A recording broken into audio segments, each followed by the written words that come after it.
In this video, let's cover just the basics about exponents. So an exponent looks like this. If you have something raised to some power, m is called the exponent of b. Now, what does this mean when you write something this way? Well, this means we're going to take b and we're going to repeatedly multiply b by itself again and again and again and again. And so we don't really see anything that has an m in it in our product, but where the m shows up is m tells us how many times we're supposed to multiply b times itself, so m times. Okay, so here's a quick example. If you had 2 raised to the third power, 3 is your exponent, then this would be 2 times 2 times 2, a total of 3 times. And 2 times 2 is 4. 4 times 2 makes 8. So 2 raised to the third power gives us 8. So just a quick rundown of vocabulary here. B is what we call the base. And in this notation, the m is known as the exponent. Sometimes it's called the power. Okay, so these are the words that we use. Okay, now in English, here's how we say this. You probably heard me say this on the last page. If you have a b as your base and m as your exponent, in English we say b is raised to the mth power. So like in this previous example, we had 2 that was raised to the third power. Let's do another example.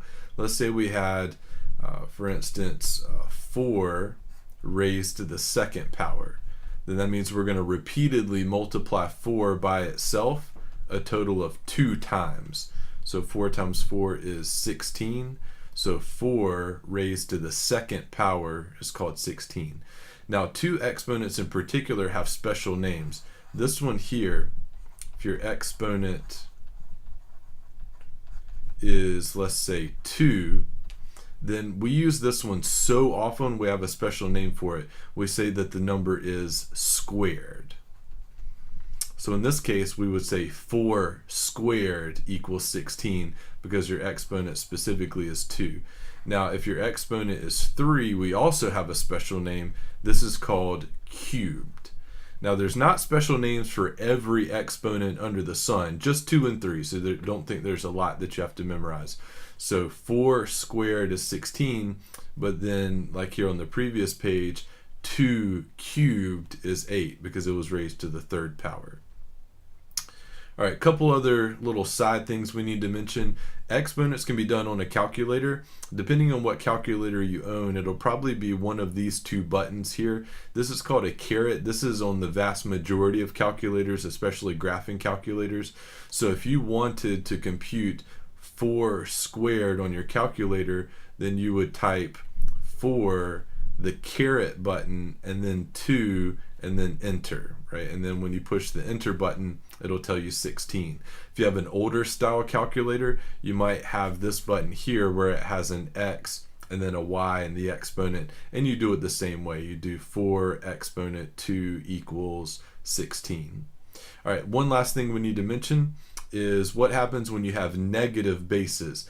If you have something like -3, let's say, squared, well, this depends on whether your exponent or your power is even or odd. If you had -3 squared, think about what this is by definition. This is -3 times itself, which is -3. But wait, a negative times a negative is actually a positive. So this will be a positive 9. So if you have an even power, then your answer will be positive. But on the other hand, if you have an odd power, let's take -3 cubed, for example. Then by definition, this is -3 times -3 times another -3.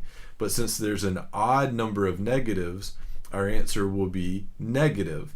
And 3 times 3 is 9. 9 times 3 makes 27.